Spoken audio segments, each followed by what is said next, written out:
नासिर और जुनैद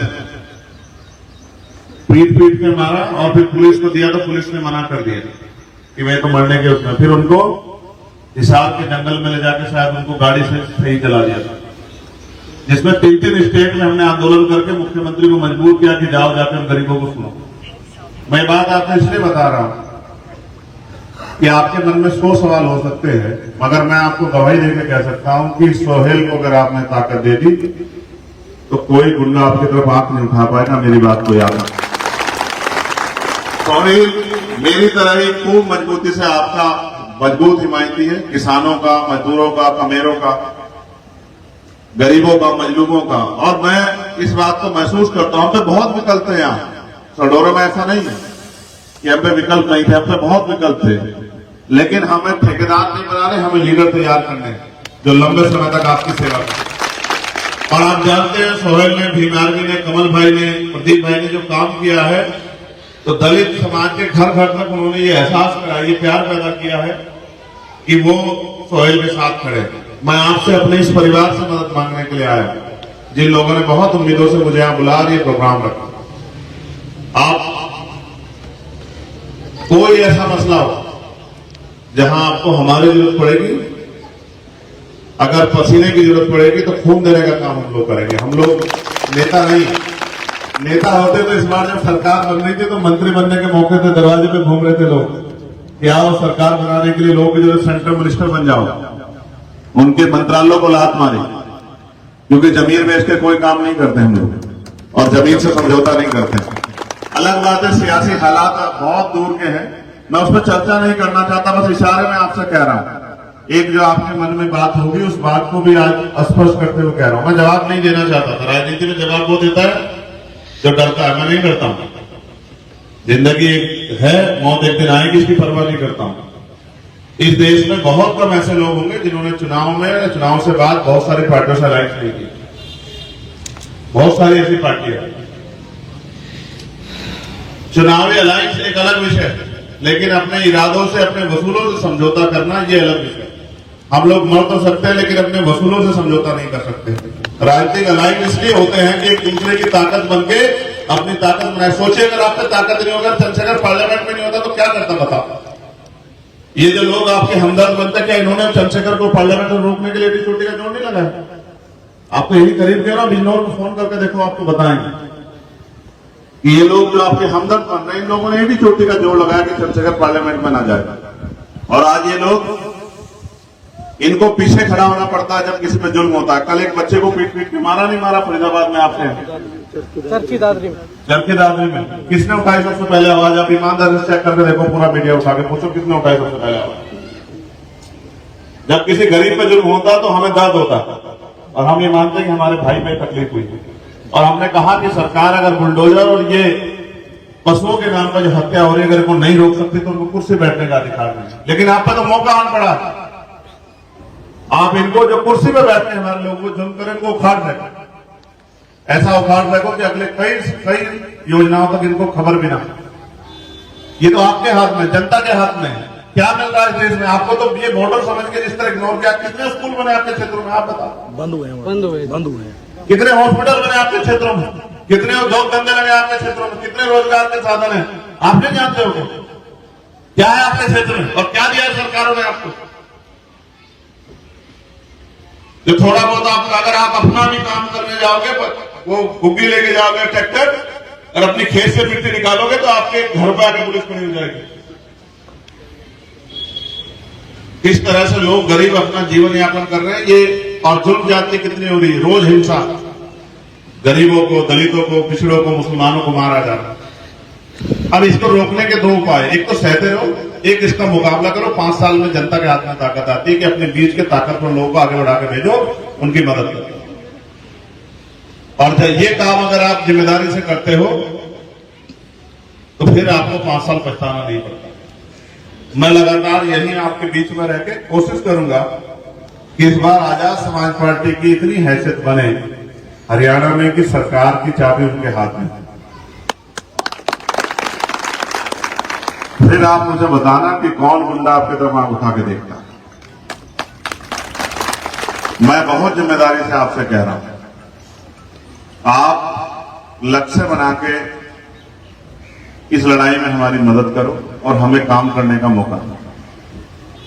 भीम आर्मी 26-27 स्टेटों में जुल्म के खिलाफ लड़ रही है और आजाद समाज पार्टी भी धीरे धीरे आगे बढ़ रही है। हम लोग राजस्थान लड़े थे और बहुत कम वोटों से चुनाव हारे। वो दर्द मुझे अभी तक है, कहीं 5,000 से, कहीं 7,000 से, कहीं 11,000। मैं सोचता था कि मुझसे पहले कोई इस आंदोलन से जीत के जाए। अगर मुझसे पहले कोई जीत के जाता तो मेरा काम कम हो जाता कि वो पार्लियामेंट असेंबली में आवाज उठाता और मैं सुकून से इस काम को करता।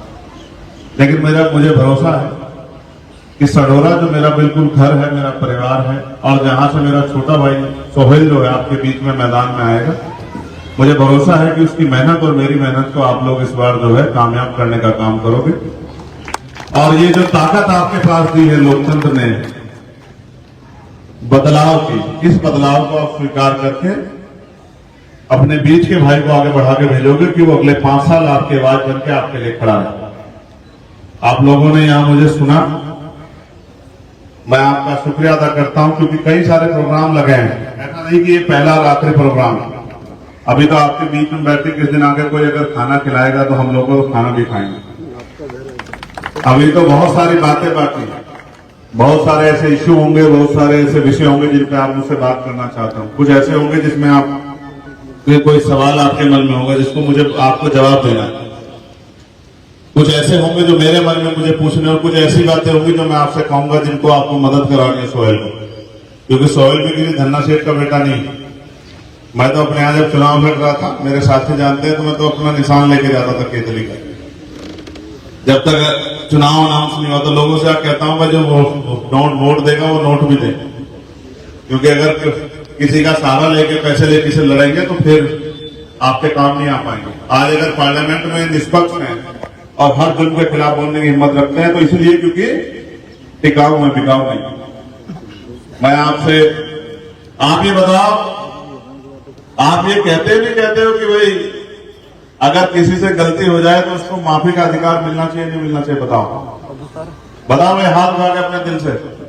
अगर कोई आदमी गलती करके आपसे मान ले कि भाई मुझसे गलती हुई, दोबारा नहीं करूंगा, तो बताओ उसको माफी मिलनी चाहिए, नहीं मिलनी चाहिए? क्यों भाई, मिलनी चाहिए, नहीं मिलनी चाहिए? बस सीधी बात है। मैंने तुम्हें इशारे में बताया कि मैं क्या कहना चाहता। मेरी किसी से लड़ाई नहीं। अगर कोई कहते ना कि कल सुबह का भूला शाम को घर आ जाए तो उसको भूला नहीं कहते। अब बाकी इस बार तो गट्टा हमने पकड़ा हुआ है, घबराओ मत। जिस दिन पहली बार बैठे यही तय हुआ सबसे पहले, और कुछ नहीं। अगर आगे बढ़ना है तो ये तय करो कि भाजपा के खेमे की तरफ आंख उठा के नहीं, आंख पलट के नहीं देखो, तब आगे बढ़ेंगे। इसके अलावा कोई रास्ता हम सब कुछ कर सकते हैं, लेकिन सिद्धांतों से समझौता नहीं कर सकते। और सोचिए कि अगर हमारी मेहनत को आप लोगों ने आगे बढ़ा दिया तो अगर सोहेल जैसे 5 साल लोग भी असेंबली में होंगे तो बताओ आपके क्षेत्रों की आवाज उठेगी नहीं उठेगी? बताओ। मुझसे कहते थे लोग कैसे उठाओगे आवाज? हमने कहा देख जाने तो फिर बताएंगे आवाज कैसे उठाते। तो मैं आपका शुक्रिया अदा करता हूं, मैं धन्यवाद करता हूं यामीन कासमी साहब का, अब्दुल सत्तार साहब का, असलम कल्याणपुर भाई का, इरफान सरपंच जी का, बिल्ला गुजर जी का। ये बिल्ला गुजर नाम है। देखो, मैंने गुजर रेजिमेंट की भी मांग की है, तुम लोगों के लिए एक गुजर रेजिमेंट बननी चाहिए। आ जाओ। रफी भाई का, ये क्या नाम है भाई? अच्छा, रफी पर बोलिए।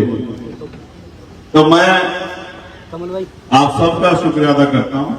बहुत समय है, आपसे बहुत कुछ सीखना है, आपको बहुत कुछ बताना है, लेकिन इस भरोसे के साथ कि जैसे आपने वहां मेरा साथ दिया था, एक मौका मुझे आप यहां सढौरा में भी जरूर दें।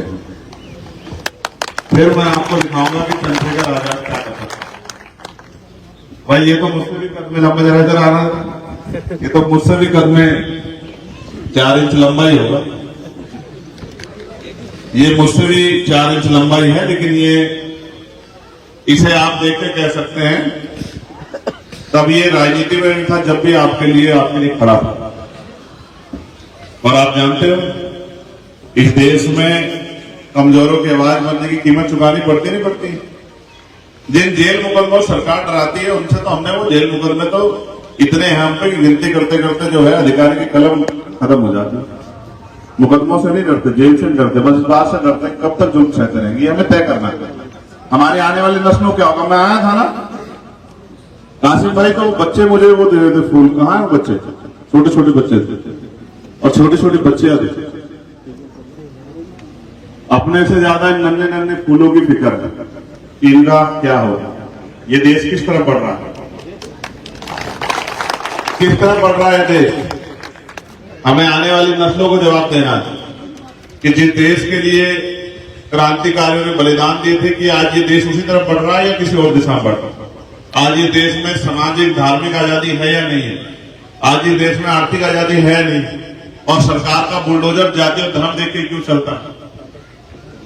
ये जो गरीबों, किसानों, कमजोरों पे जो जुल्म हो रहा है इसका हिसाब लेने के लिए हम लोग सब काम कर रहे हैं। लेकिन सोचिए अगर मेरे जैसे लोग नहीं होंगे तो फिर लोग काम करना कैसे सीखेंगे।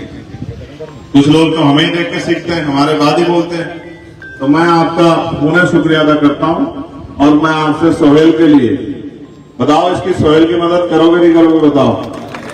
हाथ उठाओ दोनों जो लोग इसकी दिल से मदद करेंगे। भाई जो सोहेल से प्यार करते हैं वो सोहेल की मदद कर देना, और जो हमसे प्यार करते हैं वो हम दोनों की मदद कर देना, और जो भीम आर्मी आजाद समाज पार्टी के संघर्ष से प्रेम करते हैं, जो उनकी लड़ाई को हक की लड़ाई मानते हैं, वो लोग उसको देख के वो कर देना। लेकिन फिर कह रहा हूं चूकना मत। लम्हों ने खता की और सदियों ने सजा पाई, याद रखना मेरी बात। मैं बहुत बहुत शुक्रिया अदा करता हूं आपका और जाना चाहता हूं भाई आप दोनों साथी।